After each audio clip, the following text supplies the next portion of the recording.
নমস্কার, নিউজ 18 বাংলায় news room live নিয়ে আপনাদের সঙ্গে রয়েছে আমি তমশ্রী। শুরুতেই যে খবরের দিকে নজর রাখতেই হবে, নীতি আয়োগের বৈঠক, আর সেই বৈঠক ওয়াকআউট করলেন মমতা বন্দ্যোপাধ্যায়। কারণ তার বক্তব্যের 5 মিনিটের মধ্যেই তার মাইক বন্ধ করে দেওয়া হয়েছে, এমনই বিস্ফোরক অভিযোগ করেছেন মমতা বন্দ্যোপাধ্যায়। তার মতে এটা সব বিরোধী দলেরই অপমান। তার ঘোষণা, আর কোন নীতি আয়োগের বৈঠকে তিনি যাবেন না। দিল্লির পাশাপাশি কলকাতাতেও চড়া সুর মমতা বন্দ্যোপাধ্যায়ের।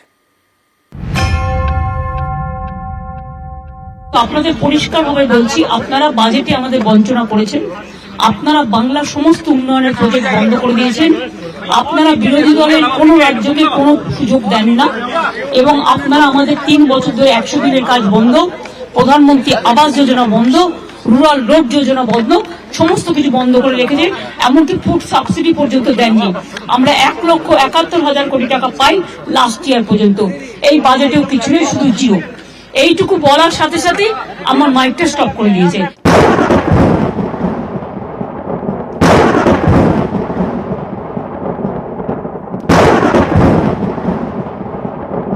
আমি বললাম, why you discriminate, why you stop me? I am only attending. You should be happy for that. Instead of that, you are giving more scope to your party, your government, and you only me. On behalf of opposition, only I am there, and you stop my mic. আপনি আমার mic বন্ধ করে দিচ্ছেন। আপনাদের এই বঞ্চনা আমি মানি না, তাই মনে রাখবেন আমি চললাম। সব রিজিওনাল পার্টি কা ইনসাল্ট है। শনিবার রাষ্ট্রপতি ভবনে প্রধানমন্ত্রী নরেন্দ্র মোদীর সভাপতিত্বে নীতি আয়োগের বৈঠক হয়।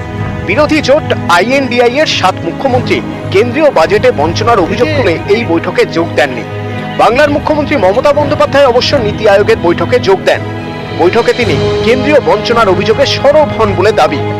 মুখ্যমন্ত্রীর বিস্ফোরক অভিযোগ, তখনই তার মাইক বন্ধ করে দেওয়া হয়। এ নিয়ে প্রথমে দিল্লিতে, তারপরে কলকাতায় ফিরে সুর চড়ান মমতা। আমার আগে চন্দ্রবাবু নাইডু বলেছে 20 মিনিট।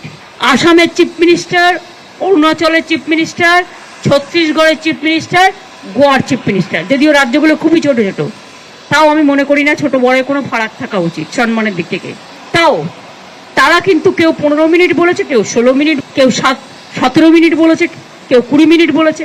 আর আমারটা যেই 5 মিনিটে পড়তে যাবে, সঙ্গে সঙ্গে বেল টিপে টিপে টিপে টিপে স্টপ স্টপ স্টপ। আচ্ছা ঠিক আছে, স্টপিং বলে আমি বলবো okay, you don't want to listen, চললাম। কংগ্রেস সাংসদ রাহুল গান্ধী একাধিকবার লোকসভায় তার মাইক বন্ধের অভিযোগ তুলেছেন।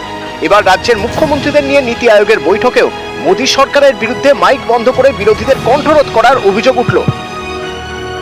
বক্তৃতার প্রথমে শুরুতে রাজনাথজি বলেছিলেন 5 to 7 মিনিটস। তুমি আমাকে 7 মিনিটসও করতে দিলে না। 7 মিনিটস করতে দিলেও আমি বাদ বাকিটা বলে দিতাম। তাই আমি বয়কট করে ঠিক করেছি, বাংলার মানুষের সম্মান আমি মাথা নত করতে দিইনি। বাংলার বঞ্চনা মানছি না, মানব না। অপোজিশনের মধ্যে একমাত্র গেছি ভয়েস রেকর্ড করতে। তোমাদের কোথায় ক্রেডিট দেওয়া উচিত ছিল? তুমি আমাকে বারবার যদি বেল দিয়ে আমাকে স্টপ করতে বলো, is it not humiliation or ইনসাল্টেশন? 2022 সালে শেষবার নীতি আয়োগের বৈঠকে ছিলেন মমতা বন্দ্যোপাধ্যায়। তারপর এবার নীতি আয়োগের এই বৈঠকে বঞ্চনার অভিযোগের পাশাপাশি একাধিক দাবি তোলার কথা ছিল মুখ্যমন্ত্রীর, যেমন গঙ্গা ভাঙন রুখতে আর্থিক প্যাকেজ, সুন্দরবন এবং উপকূলবর্তী এলাকায় স্থায়ী বাঁধ তৈরির পরিকল্পনা এবং তার জন্য আর্থিক প্যাকেজ, ঘাটাল মাস্টার প্ল্যান নিয়ে কেন্দ্রীয় সাহায্য। বলার সুযোগ না পেলে যে প্রতিবাদ জানিয়ে ওয়াকআউট করবেন তা শুক্রবারই স্পষ্ট করে দেন মমতা বন্দ্যোপাধ্যায়। আমি জাস্ট যাচ্ছি, কিছুক্ষণ থাকবো, ভয়েস রেকর্ড করতে দিলে রেকর্ড করব, না হলে প্রতিবাদ করব, করে বেরিয়ে আসবো। সুতরাং চেষ্টা করব আমার স্টেটের হয়ে কথা বলা। মুখ্যমন্ত্রীর বক্তব্য মাত্র 5 মিনিট তাকে নীতি আয়োগের বৈঠকে বলতে দেওয়া হয়েছে, তারপরই বন্ধ করে দেওয়া হয় মাইক। এর প্রতিবাদে তিনি বৈঠক ছাড়েন। I am only attending. You should be happy for that. Instead of that, you are giving more scope to your party, your government, and you only me. On behalf of opposition, only I am there, and you stop my mic. আপনি আমার mic বন্ধ করে দিচ্ছেন। আপনাদের এই বঞ্চনা আমি মানি না, তাই মনে রাখবেন আমি চললাম। নীতি আয়োগের এই বৈঠকে মমতার যোগ দেওয়া অত্যন্ত তাৎপর্যপূর্ণ, কারণ এদিন বলার সুযোগ পেলে মমতার বঞ্চনার অভিযোগ নীতি আয়োগের বৈঠকে রেকর্ড হয়ে থাকত, কিন্তু তা শেষমেশ হয়নি। মমতার বিস্ফোরক অভিযোগ, 5 মিনিট বলার পরেই তার মাইক বন্ধ করে দেওয়া হয়। এটাও আবার তৃণমূলের কাছে অস্ত্র। এই অস্ত্রের শান দিয়েই সংসদের ভিতরে ও বাইরে তারা সুর চড়াবে। আইএনডিআই এর অন্যতম মুখ মমতা, তাই মমতার মাইক বন্ধের অভিযোগকে হাতিয়ার করতে পারবে আইএনডিআইএ। বিরোধীদের কণ্ঠরোধের অভিযোগে তারাও মোদী সরকারকে চেপে ধরার সুযোগ পাবে।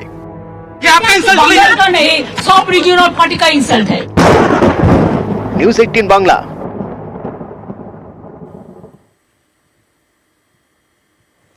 নীতি আয়োগের বৈঠক আর সেই বৈঠকে মমতা বন্দ্যোপাধ্যায়ের মাইক বন্ধ করে দেওয়ার যে অভিযোগ, সেই অভিযোগ মানতে নারাজ কেন্দ্রীয় অর্থমন্ত্রী নির্মলা সীতারামন।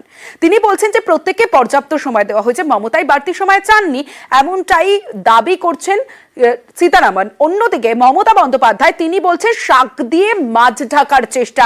কলকাতায় ফিরেও সুর সপ্তমে মমতা বন্দ্যোপাধ্যায়ের। Every chief minister was given an allotted time, and that was displayed on the screen which was present before every table. Mamata Banerjee ji conveyed to the media that her mic was put off. That is completely false.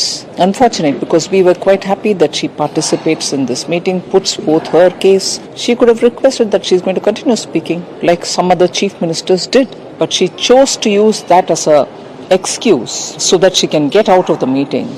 And after getting out of the meeting, for her to say that the mic was switched off, I wish Mamata Banerjee would please say the truth behind this rather than, again, build a narrative based on falsehood. বাজে কথা, মিথ্যে কথা এখন শাক দিয়ে মাছ ঢাকার চেষ্টা করছে। নিজেদের ভুলটা যদি তখন বুঝতে পারতো তাহলে আমার সাথে এটা করতো না। Deliberate attempt two malign opposition, এটা হচ্ছে জেনে বুঝে ডেলিবারেট অ্যাটেম্প্ট টু ম্যালাইন। তা নিজেদের তো রক্ষা করতে হবে, ফেস সেভিং করতে হবে। এখন না, ফেসটা তো লস হয়ে গেছে, তা ফেস সেভিং করবে কি করে? তোমরা তো ছিলে না ভাই ভেতরে, তোমরা জানবে কি? সবটাই তো বিজেপি ছিল।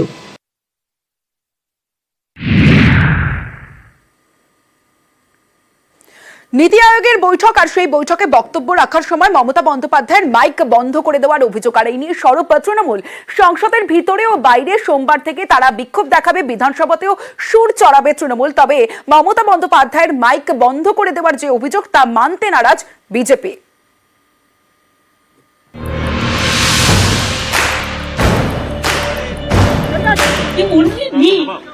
On behalf of opposition, only I am there, and you stop my mic. আপনি আমার মাইক বন্ধ করে দিচ্ছেন।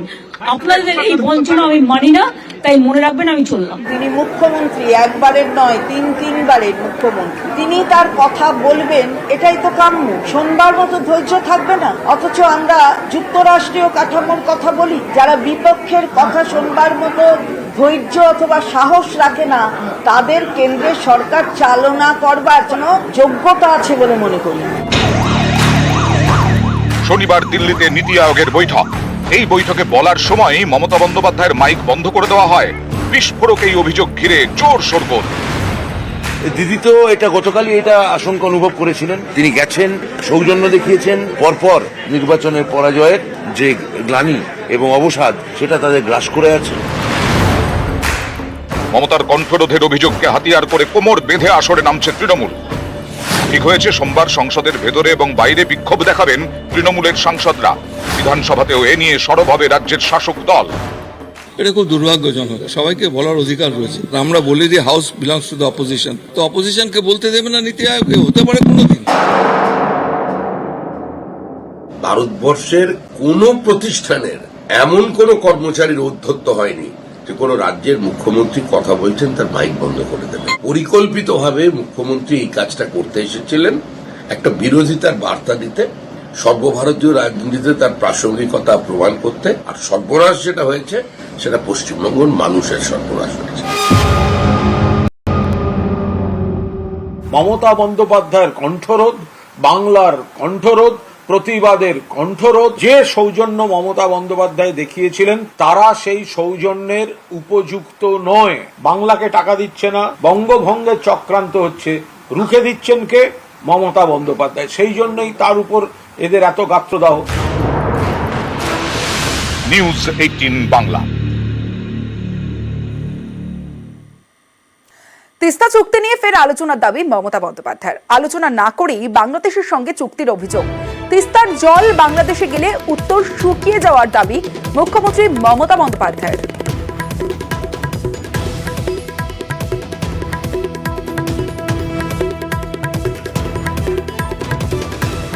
তুমি আজকে বাংলাদেশকে দিয়ে দিলে আমার কোনো আপত্তি নেই। বাংলাদেশ আমাদের বন্ধু রাষ্ট্র, অনেকে এটাকে মিসলিড করছে, কিন্তু আমরা কি বলেছি, এখানে তিনটে পার্টি, একটা হচ্ছে ইন্ডিয়া, বাংলাদেশ, আর স্টেক হোল্ডার হচ্ছে বেঙ্গল। তুমি সেখানে আমাদের কাউকে জিজ্ঞেস করলে না। তিস্তার জল চলে গেলে নর্থ বেঙ্গলের লোক উত্তরবঙ্গ ভাগ করবে বলে, বঙ্গভঙ্গ করবে বলে প্ল্যান করছো, ও তো ড্রিঙ্কিং ওয়াটার পাবে না। দীর্ঘদিন সংস্কার হয়নি ডিভিসি জলাধার, অল্প বৃষ্টিতেই জল বেড়ে যায়, তখন ডিভিসির ছাড়া জলে প্লাবিত রাজ্যের বিস্তীর্ণ এলাকা। এই কথাগুলো বৈঠকে বলা অন্যায়। কেন্দ্রকে আক্রমণ করেছেন মমতা বন্দ্যোপাধ্যায়। ডিভিসি শুকিয়ে যাচ্ছে, ফলে জলটা চলে আসছে ফ্লাডেড হয়ে। এখনো 4 লক্ষ কিউসেক মেট্রিক টন ডিভিসি বেশি জল ধরতে পারে, কিন্তু যেহেতু বছরের পর বছর, এই 10, 12, 14 বছর কোনো রকম ড্রেজিং হয়নি, ফলে অল্প বৃষ্টিতেই ওটা ফ্লাডেড হয়ে যাচ্ছে। তখন জলটা কোথায় আসছে? বাঁকুড়া, বীরভূম, বর্ধমান, হাওড়া, হুগলি। কিন্তু ডিভিসিটা তো ড্যামের জলাধারে, যেখানে অনেক জল ধরতে পারে, সেটা যদি তোমরা ড্রেজিংও না করো, কারণ ক্যালকাটা পোর্টটাকে শেষ করে দেওয়া হয়েছে, ড্রেজিংই করে না। সুতরাং এই কথাগুলো বলতে যাওয়া কি অপরাধ আমি জানি না।